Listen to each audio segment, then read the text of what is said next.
Bonjour, donc je suis personnel soignant, je représente la Société Santé Action Sociale 04 et en tout cas il y a eu beaucoup de soignants qui sont venus à Digne la semaine dernière et là il y en a encore pas mal aujourd'hui, je vois de...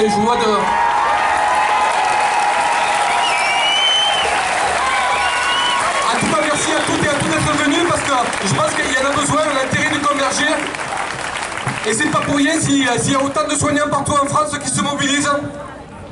Parce que les soignants, ils sont en première ligne depuis le début de la crise.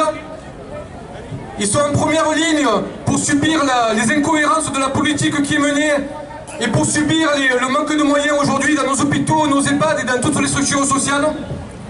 Et ils sont également en première ligne pour subir toutes les mesures liberticides et qui sont aujourd'hui honteuses.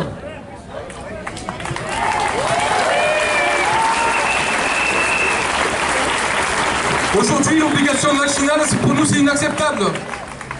Nous ne cessons de rencontrer des personnels soignants depuis le 12 juillet. Et c'est vrai que quasiment tous les personnels que nous rencontrons aujourd'hui sont pour le libre choix, qu'ils ne soient pas vaccinés ou qu'ils soient vaccinés. Alors aujourd'hui, quand on parle avec certains élus, ils nous disent « mais on ne comprend pas pourquoi vous êtes contre l'obligation vaccinale. Vous avez 4 vaccins obligatoires quand vous rentrez dans les hôpitaux. » Mais aujourd'hui, nous, ce qu'on leur raconte, aujourd'hui, on ne peut pas raconter n'importe quoi, c'est pas du tout la même chose.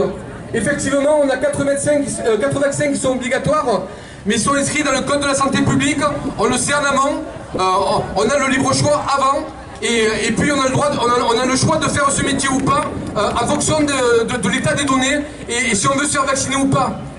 Là, on nous impose le vaccin en amont, et c'est totalement différent.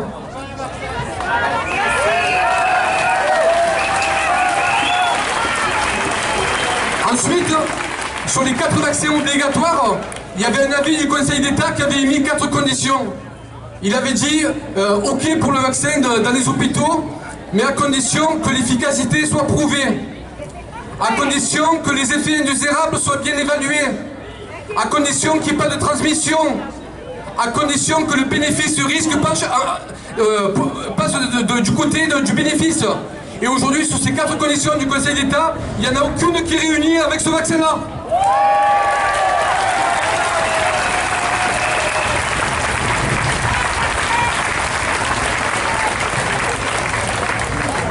D'autre part, ce qu'on trouve aussi inacceptable au niveau de la santé, du social, du médico-social,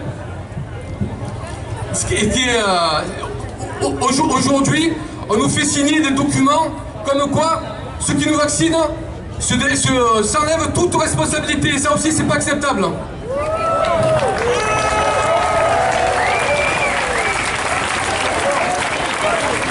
Ensuite je voudrais dire un mot sur les annonces de Macron du 12 juillet, je pense que c'est une date phare au niveau de l'histoire de France et au niveau des libertés des citoyens.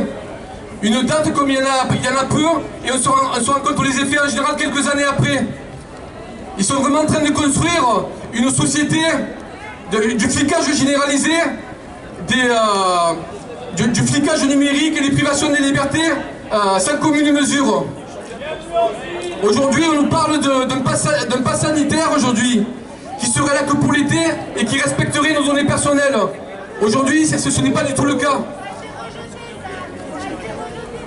Ils sont en train de créer une société depuis une vingtaine d'années, même si ça s'accélère aujourd'hui, où ils sont en train de contrôler les allées et venues des populations, une géolocalisation partout et pour tous, et avec des données personnelles qui vont être bien entendu archivées et qui ne seront pas jetées comme on peut l'entendre à droite à gauche. Donc aujourd'hui on a intérêt de défendre nos libertés, on a intérêt de défendre nos droits collectifs également, parce que les deux sont interdépendants. Et en tout cas on se mobilise aujourd'hui, on se mobilisera les prochaines semaines, et en tout cas on a intérêt de ne pas rester divisés. On a intérêt de rester unis et en tout cas merci à tous et à toutes et on continue le combat.